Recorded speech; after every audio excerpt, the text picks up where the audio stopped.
Bienvenue dans cette nouvelle émission de TV Siane en direct du Salon de l'Industrie du Grand Sud. On va maintenant parler achat et performance des PME-PMI avec 3 invités. Adrien Vincent au centre, Patrice Pourchet à l'autre bout du plateau et Simon Lovino à mes côtés. Alors, pour faire un petit peu plus connaissance avec vous, un tour de table de présentation. Simon Lovino, vous êtes enseignant. Vous êtes associé et président d'AS Academy, l'Institut supérieur de formation et conseil au management des achats. Vous avez une longue expérience professionnelle du secteur, puisque vous avez occupé le poste de directeur des achats et développement de l'entreprise albigeoise Chêne Vert pendant 15 ans, c'est cela? C'est bien ça, oui, tout à fait. Merci.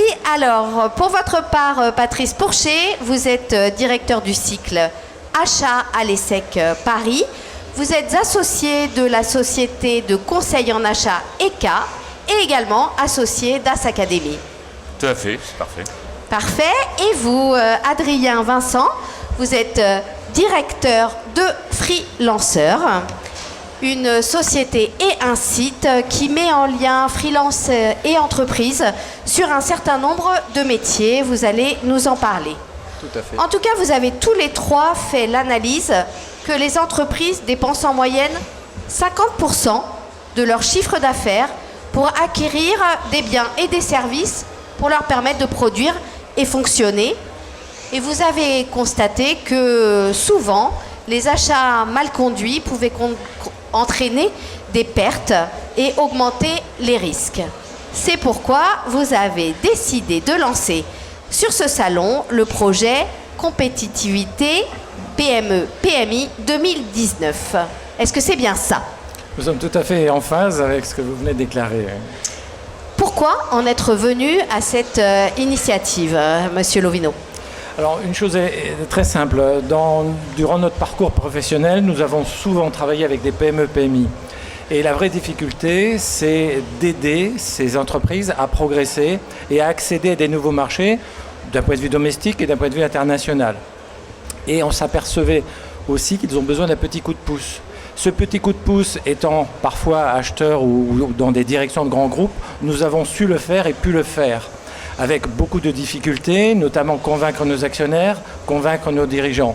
Et on connaît bien cette difficulté-là. Donc nous l'avons vécu. Et de mon côté, j'ai également vécu de l'autre côté de la barrière, dans une PME albigeoise qui était confrontée à des marchés internationaux domestiques en France, mais avec des grands groupes de construction qu'on nommera pas. Et fatalement, on a bien vécu cette difficulté à accéder à ces marchés, à être qualifié, à être référencé. Mais malgré tous les efforts, la grande difficulté à passer le cap jusqu'au référencement, jusqu'à l'acquisition des marchés.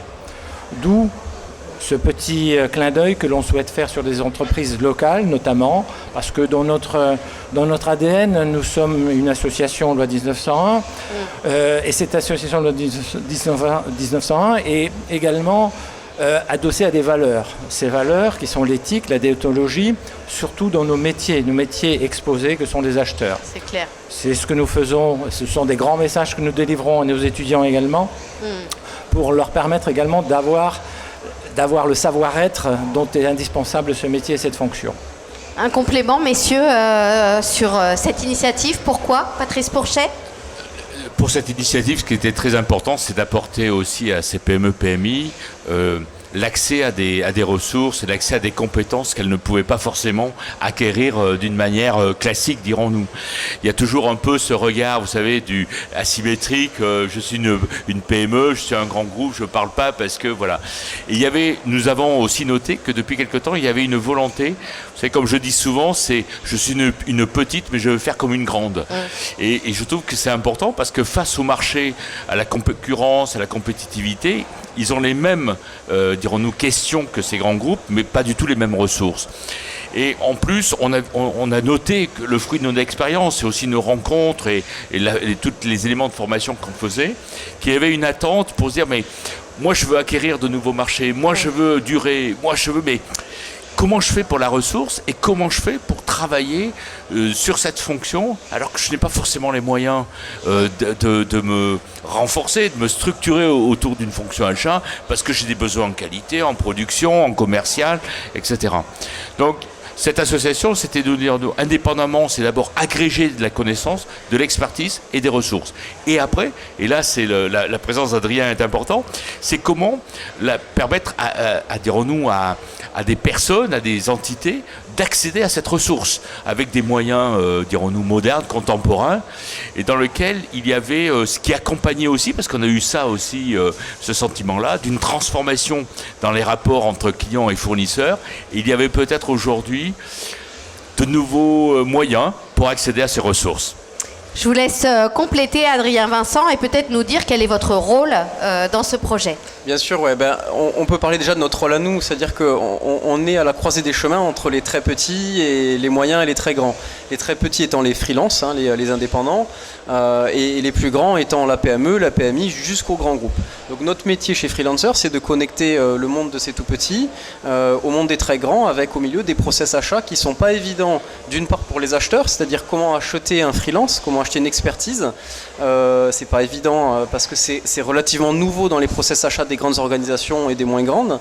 Et puis de l'autre côté, le freelance, c'est comment atteindre ces organisations-là, que ce soit la PME, la PMI qui ne connaît pas le freelance, ou le grand compte qui a ses contraintes achats. Comment arriver à fluidifier tout ça? Donc nous, on se positionne un petit peu en tiers, on appelle ça un tiers de confiance finalement, entre l'indépendant et l'entreprise. Et le projet qu'on a avec AS, c'est de dire, dans l'offre globale qu'on peut proposer, c'est de dire la PME, PMI qui a besoin de s'entourer n'a pas forcément les moyens d'avoir quelqu'un en temps plein sur telle ou telle fonction. Elle a surtout besoin à l'instant T d'une expertise pointue sur un moment très délimité. Et ça, c'est une expertise freelance. Donc notre métier, c'est d'identifier cette expertise freelance, de la qualifier, de la mettre à disposition de l'entreprise pour créer de la valeur et demain créer de l'emploi évidemment suite à ces interventions-là. Parfait. Alors, vous voulez donner aux chefs d'entreprise la possibilité de s'auto-diagnostiquer via un outil et via des moyens. Quel est cet outil? C'est quoi le mini Diagbot? Je pense que Simon va vous en parler dans le détail, mais je pense que c'était parti d'une idée qui était chef d'entreprise, est-ce que vous avez l'impression de gagner ou de perdre de l'argent en faisant vos achats? Et on s'est aperçu avec l'expérience qu'ils perdaient beaucoup d'argent, même quand ils achetaient, en pensant qu'ils faisaient des économies, en fait. Donc voilà, ça c'est le point de départ. Après on s'est dit, mais ces personnes-là, il faut qu'elles aient une vision assez rapide de ce que représentent certes leurs achats, mais où sont, dirons-nous, dans la tuyauterie, où sont les fuites, quoi. Et donc là, c'était de dire à des gens, de leur donner un autodiagnostic flash. Après, s'ils veulent approfondir ou non, à ce moment-là, c'est une autre étape, c'est un autre élément. Mais déjà qu'ils prennent conscience, et ça, c'est offert, parce qu'on se dit, de toute façon, il faut qu'ils sachent ou qu'ils puissent se mesurer déjà. Après, on va plus loin si on pense qu'il y a vraiment des choses à faire. Alors, ce mini Diagbot, qu'est-ce que c'est? Alors, c'est un petit questionnaire qui dure 10 minutes, vraiment montre en main très très court. Ça a été compliqué de le faire simple, tout simplement parce qu'on va mesurer, de diagnostiquer l'organisation, mais également diagnostiquer la politique et les stratégies en compatibilité avec des grandes entreprises ou des grosses PME. Alors, comme on s'adresse à des petites structures, cette réponse à la question devait être structurante en termes de diag et par là même de conseils. Alors, c'est vrai qu'en 40 questions, on a tout de suite, on sait à qui on a affaire, on sait le degré de maturité. Et donc, on arrive par grands secteurs et par processus à vraiment relever le niveau de connaissance et le niveau de maturité de cette structure. Et par là même, donc, de faire des recommandations, des conseils, des bonnes pratiques et transmettre des petites idées clés, simplement beaucoup de bon sens qui leur permettent d'une façon opérationnelle d'arriver à progresser et surtout de répondre aux attentes de leurs clients, qui sont parfois des grosses ou des grandes entreprises. Alors voilà pour l'outil. Je vous propose maintenant de parler du moyen, l'accès à des experts métiers via Freelancer que vous dirigez, Adrien Vincent. Est-ce que vous nous présentez le service que vous proposez? Oui, tout à fait. Alors, finalement, on arrive en conséquence du diag. C'est-à-dire que le diagnostic va mettre en exergue des points d'amélioration ou des besoins en expertise très précis. Notre métier à nous, c'est d'arriver à comprendre le besoin et le transformer en compétences freelance. Aujourd'hui, on a un marché qui évolue. Le sacro-saint CDI n'est plus trop le sacro-saint CDI. De plus en plus de gens très experts sur des métiers en tension, qu'on retrouve beaucoup sur la fonction achat, la fonction supply, le management de transition, se retrouvent à vouloir devenir indépendants. De l'autre côté, c'est une des conséquences que peut donner le diagnostic. On a des entreprises qui ont besoin de ces ressources-là et qui ne vont pas les retrouver ou qui n'ont pas forcément les moyens de les financer en salariat classique. Donc notre boulot et notre volonté, c'est de dire on va connecter ces gens-là. On a un outil qui est un diagnostic qui va mettre en exergue certainement des besoins en ressources freelance. Notre travail, c'est d'aller chercher cette ressource-là et de la piloter au sein de l'entreprise. Voilà. Et ça marche ? Et ça marche très bien, évidemment. Le freelancing est un métier nouveau et à la mode. Nous, ça fait 10 ans qu'on fait cette activité-là et les freelances sont apparus dans les années 50. Alors, quel message pour les entreprises présentes sur ce salon, Patrice Pourchet ? Le message, ça serait de tester un peu cette accession à la ressource. Et ce qui est intéressant, c'est que la différence du conseil classique, là, on appelle pas forcément des gens formés au conseil, etc., mais des gens qui sont là pour travailler, réparer sur quelque chose et le remettre en état de fonctionner. Nous, notre rôle, c'est de jouer ce rôle intermédiaire.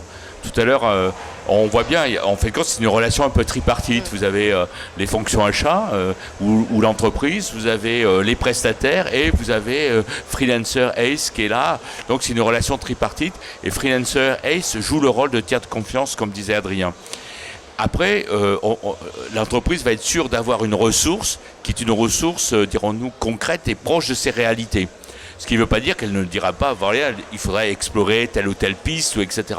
Mais vraiment, c'est de dire, voilà, en gros, j'en ai eu pour mon argent, ça fonctionne, j'en ai tiré un avantage, mais voilà, ça ne va pas durer 10 ans, ça va durer peut-être 3 mois, 6 mois, 1 an max sur ces opérations-là. Donc c'est ça le mode d'action que l'on souhaite et que l'on développe avec nos clients. Un complément, Simon Lovino ? Oui, je voudrais juste rajouter à ceci, c'est que parfois dans les petites entreprises, on n'a pas assez de business pour embaucher un acheteur ou renforcer son effectif. Donc l'appel au freelance peut être aussi une solution, notamment en compétences partagées. C'est-à-dire on peut partager des compétences, mais on peut aussi, lors de lancement de nouveaux projets ou de nouveaux produits, donc rechercher ou avoir besoin de rechercher des fournisseurs ou des solutions à l'étranger, à l'international, dans des pays un peu émergents. Et vous avez accès à des gens qui ont cette expérience et cette expertise. Et donc la gestion des risques et la gestion des contraintes est beaucoup plus simple. Et donc on a déminé le terrain, ce qu'on appelle. Et pour cela, donc en achetant, entre guillemets, pas cher ou moins cher, mais en achetant dans un rapport qualité-prix-risque qui est réduit, notamment dans cet espace-temps dont on dispose. Donc si vous en êtes d'accord, on lance un avis aux entreprises. Elles ont 3 jours pour identifier leurs points forts et leurs points sensibles sur les achats et approvisionnements, alors qu'elles en profitent. Messieurs, merci. Merci beaucoup.